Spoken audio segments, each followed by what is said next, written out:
tawny, scrawny lion.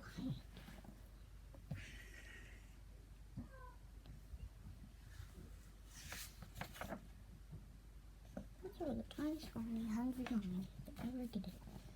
Could get. And who never could get enough to eat. He chased monkeys on one day, kangaroos on Tuesday, seals on Wednesday, bears on Thursday, camels on Friday, and on Saturday, elephants. And since he caught everything he ran after, that lion should have been as fat as butter. But he wasn't at all. The more he ate, the scrawnier and hungrier he grew. The other animals didn't feel one bit safe. They stood at a distance and tried to talk things over with the tawny, scrawny lion. It's all your fault for running away, he grumbled. If I didn't have to run for every single bite I get, I'd be as fat as butter and slick as satin. Then I would have to eat so much and you'd last longer. Just then a fat little rabbit came hungry, picking berries. All the big animals looked at him and grinned slyly. Rabbit, they said, oh, you lucky rabbit, we appoint you to talk things over with the lion. That made the little rabbit feel very proud. What shall I talk about? Yes, eagerly. Any old thing, said the big animals. The important thing is go right up close. So the fat little rabbit hopped right up to the big hungry lion and counted his ribs. You were much too scrawny to talk things over. So how about supper at my house first? What's for supper? Asked the lion. The little rabbit said, carrot stew. That sounded awful to the lion, but the little rabbit said, yes, sir. My 5 fat sisters, 4 fat brothers are making a delicious big carrot stew right now. What are we waiting for? Cried the lion, hopping away with the little rabbit, thinking of 10 fat rabbits and looking just as jolly as you please. Well, grinned all of the animals, that should take care of the tawny scrawny for today. Before very long, the lion began to wonder if they would ever get to the rabbit's house. First, the fat little rabbit kept stopping to pick berries and mushrooms and all sorts of good-smelling herbs.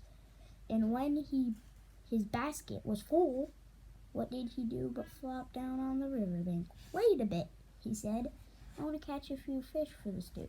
That was almost too much for the hungry lion. For a moment, he thought he would have to eat that one little rabbit then and there. But he kept saying 5 fat scissors and 4 fat brothers over and over to himself. And at last, the two were on their way again. Here we are, said the rabbit, hopping around a turn with the lion close behind him. Sure enough, there was the rabbit's house with a big pot of carrot stew bubbling over an open fire. And sure enough, there were 9 more fat, merry little rabbits hopping around it. When they saw the fish, they popped them into the stew, along with the mushrooms and herbs. The stew began to smell very good indeed. And when they saw the tawny, scrawny lion, they gave him a big bowl of hot stew.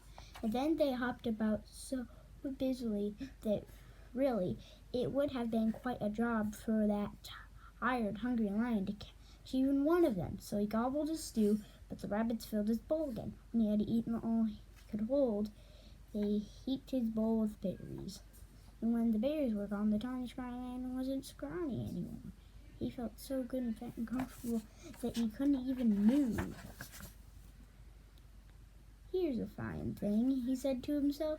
All these fat little rabbits, and I don't have room inside for even one. He looked at all those fine fat little rabbits and wished he'd get hungry again.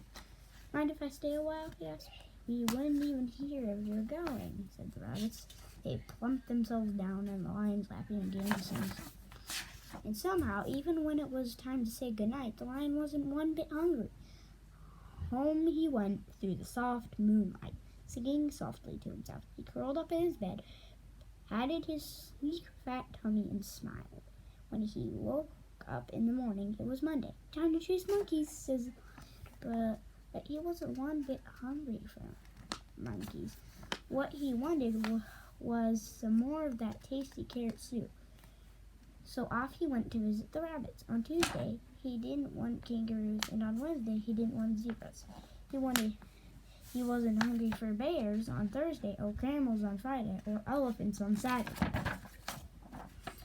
All the big animals were so surprised and happy. They dressed in their best and went to see the fat little rabbit. Rabbit, they said, "Oh, you wonderful rabbit, what in the world did you talk to the tawny, scrawny, hungry, terrible lion about?"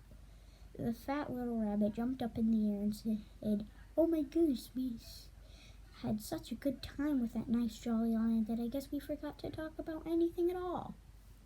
And before the big animals could say one word, the tawny lion came skipping up the path.